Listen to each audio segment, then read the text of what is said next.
కష్టాల్లో ఉన్న ఏపీకి చేయూతనిచ్చి ఆదుకోవాల్సిన కేంద్రం రాష్ట్రాన్ని నిండా ముంచిందని మండిపడుతున్నారు ప్రజలు. 2 ఏళ్లుగా చెబుతున్న మాటల్ని మళ్లీ చెప్పి రాష్ట్ర ప్రజల్ని మోసం చేసిన బీజేపీ ప్రభుత్వానికి తగిన బుద్ధి చెప్పాలంటున్నారు. అరుణ్ జైట్లీ ప్రకటన రాష్ట్రాన్ని మళ్లీ రోడ్డున పడేసిందని ఆవేదన చెందుతున్నారు. దీనిపై మరింత సమాచారం అనంతపురం నుంచి మా ప్రతినిధి శ్రీనివాస్ అందిస్తారు. ఏపీకి ప్రత్యేక హోదా వస్తుందని భావించిన ప్రజలకు మరోసారి నిరాశ ఎదురైంది. హోదా వల్ల తమ జిల్లాకు ప్రత్యేక రాయితీలు వస్తే పరిశ్రమలు వస్తాయని భావించిన అనంతపురం జిల్లా వాసులు మరోసారి మోసపోయే పరిస్థితి. ఏదేమైనప్పటికీ ఏపీ ప్రజలకు కేంద్ర ప్రభుత్వం మొండి చేయి చూపించిందని చెప్పవచ్చు. అసలు నిన్న అర్ధరాత్రి వరకు ప్రకటన కోసం ఎదురు చూసిన ప్రజలు ప్రత్యేక ప్యాకేజీ ప్రత్యేక రాయితీలు ఇస్తామని చెప్పడంతో అసలు ఏముంది ఆ ప్యాకేజీలో ఎలా ఇవ్వబోతున్నారు అంశం పైన కూడా ఒక ఉత్కంఠత నెలకొంది. ప్రస్తుతానికి నిన్న రాత్రి కేంద్ర ప్రభుత్వం వెలువరించిన ప్రకటనపై మాట్లాడడానికి మన వద్ద స్థానికులు ఉన్నారు. వారు ఏమనుకుంటారో అడిగి తెలుసుకునే ప్రయత్నం చేస్తాం. చెప్పండి, దాదాపు నిన్న అర్ధరాత్రి వరకు ఒక హైడ్రామా నడిచింది. అయితే వారు ప్రెస్ మీట్లో ఏముందనుకుంటున్నారు, దీనివల్ల ఏం భావిస్తున్నారు? పశ్చిమ మోసం ఎట్లా చేయొచ్చో కాంగ్రెస్ బీజేపీ టీడీపీ కలిసి ఆడినటువంటి ఒక పెద్ద కపట నాటకం ఇది. రాత్రి 11 గంటల వరకు ఏ ప్రకటన చేయబోతున్నారని, ఇది అద్భుతంగా ఆంధ్ర ప్రజలకు ఉపయోగపడుతుందని అటు తెలుగుదేశం రాష్ట్రంలోనూ కేంద్రంలో బీజేపీ ప్రభుత్వాలు పెద్ద ఎత్తున ప్రచారాన్ని కావాలనే కల్పించినాయి. చంద్రబాబు నాయుడు గారు 7 పేజీల నోట్ను 7 గంటల పాటు చదువుతున్నారని, ప్రతి చిన్న అంశాన్ని కూడా అబ్జెక్షన్ చేస్తున్నారని, ఆ రకంగా మొత్తం చంద్రబాబు నాయుడు ఏది చెప్తున్నాడో ఆ నోటే రేపు వెలబడబోతుందన్నట్టుగా ప్రచారం చేశారు.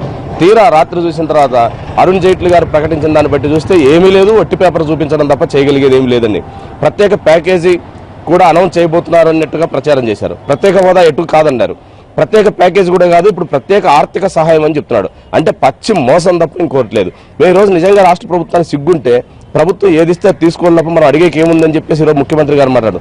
మీరేమన్నా ఆంధ్ర ప్రజల ముఖ్యమంత్రి లేకపోతే కేంద్ర ప్రభుత్వం నియమించినటువంటి ఏజెంటా? ఈ ఆంధ్ర ప్రజల తరపున మీరు మాట్లాడుతున్నారా? మీ వ్యక్తిగత ప్రయోజనం ఏమైనా దాగుందని? నిజంగా మీకు రాష్ట్ర ప్రజల మీద ప్రయోజనం ఉంటే తక్షణం మీ మంత్రి అక్కడ విలేకరుల సమావేశంలో అరుణ్ జైట్లీ అబద్ధాలని లేనటువంటి కల్పితాలు చెప్తున్నప్పుడు వెంటనే అక్కడ ఉన్న సుజనా చౌదరి గారు ఎందుకు కూర్చుంటున్నారు అంటే పక్కన మీ బీజేపీ మంత్రుల పక్కన కూర్చోబెట్టి మీ మంత్రిని మాట్లాడిస్తారు, మీరు ఇక్కడ మొసలు కన్నీరు గారుస్తారు. అందుకని ఇది రెండు వైపులా అటు కేంద్రం ఇటు రాష్ట్రం కలిసి ఆంధ్ర ప్రజల్ని మరోసారి దగా చేయడమే. భవిష్యత్తులో మీ ఉద్యమం ఎలా ఉండబోతుంది?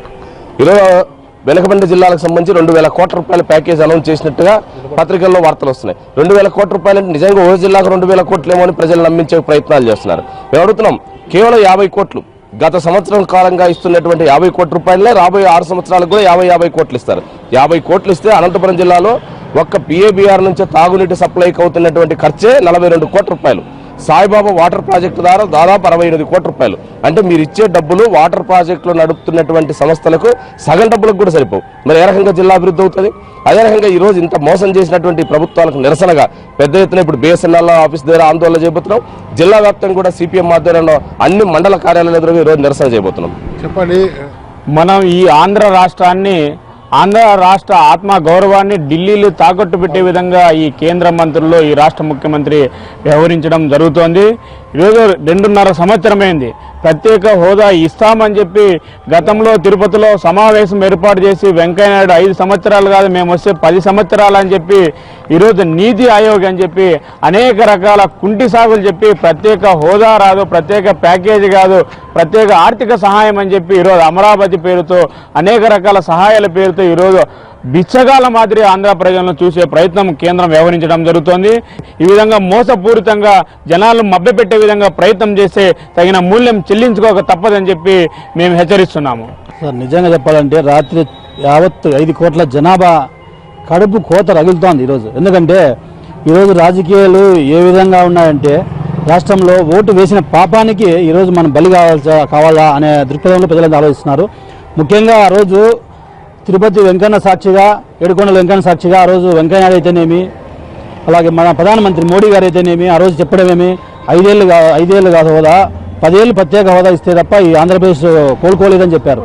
ఈరోజు కనీసం వాళ్ళు చెప్పిన మాటలు ఆచరణలో పెట్టలేని పరిస్థితుల్లో ఈ రాజకీయాలు ఉన్నాయంటే ప్రజలు యావత్ ఆంధ్రప్రదేశ్ ప్రజలు కూడా క్షమించడానికి రోజు నిజంగా నిన్న చేసిన అరుణ్ జైట్లీ ప్రకటన చీకటి రోజు ఈరోజు. నేను రాబోయే రోజుల్లో రాజకీయాలంటే అసహించుకునే స్థితికి ప్రజలు రాజకీయానికి దిగజారుస్తున్నారు. కాబట్టి రాబోయే రోజుల్లో ప్రత్యేక హోదా ఖచ్చితంగా ఇవ్వాలా బీసీసీఎం తరఫున మేము డిమాండ్ చేస్తున్నాం. ఈరోజు పవన్ కళ్యాణ్ అందరినీ పోరాడుతున్నారు. ఆయనకు మద్దతు కూడా మేము రేపు జరగబోయే సభకు కూడా బీసీసీ తరఫున మద్దతు ఇస్తున్నాం. ఖచ్చితంగా ప్రత్యేక హోదా ఎందుకు రాదో మేము డిమాండ్ మేము చూస్తామని అనుకుంటున్నాం. అంటే ప్రజలు నిద్రపుచ్చిన తర్వాత మేము అనౌన్స్ చేస్తే ఎవరు పట్టించుకోననే స్థితిలో ఈరోజు కేంద్ర రాష్ట్ర ప్రభుత్వాలు వివరిస్తున్నాయి. ప్రజలందరూ కూడా గమనిస్తున్నారు. రాత్రిపూట నిద్రపోకుండా టీవీల దగ్గర ఉండి వాళ్ళు చేసే నాటకాలన్నీ ప్రజలు గమనిస్తున్నారు. కాబట్టి భవిష్యత్తులో వీటిపైన ప్రజలు విద్యార్థులు పెద్ద ఎత్తున ఉద్యమాలు చేయడానికి సిద్ధంగా ఉన్నారు. కాబట్టి అందులో భాగంగానే భారత విద్యార్థి ఫెడరేషన్ SFIగా కూడా మేము కేంద్ర రాష్ట్ర ప్రభుత్వాలకు వ్యతిరేకంగా వాళ్ళు చేస్తున్న మోసాలకు వ్యతిరేకంగా పెద్ద ఎత్తున ఉద్యమాలు చేసి ఈరోజు విద్యార్థుల్లో చైతన్యం తీసుకురావడానికి మా వంతు ప్రయత్నం చేస్తాం. ఓకే, ఏదైతే ఉందో కాంగ్రెస్ పార్టీ రాష్ట్రాన్ని విభజించి మోసం చేస్తే బీజేపీ ప్రత్యేక హోదా ఇస్తామంటూ మరోసారి మన ఏపీ ప్రజలను మోసం చేసే ప్రయత్నం చేసిందని ఇక్కడ నాయకులు భావిస్తున్నారు. ఏదైతే ప్రత్యేక హోదా వస్తే అనంతపురం జిల్లాకు సంబంధించి ప్రత్యేక రాయితీలు వస్తాయి, పరిశ్రమలు కూడా వస్తాయి, అలాగే ఇక్కడ పెండింగ్లో ఉన్న ప్రాజెక్టులు కూడా పూర్తవుతాయి అనే ఒక భావన ఇక్కడ ప్రజల్లో నెలకొంది. ఇది రాత్రి కేంద్రం వెలిసిన ప్రకటనపై ఇక్కడున్న ప్రజల మనోభావం. Vote Hyderabad studio.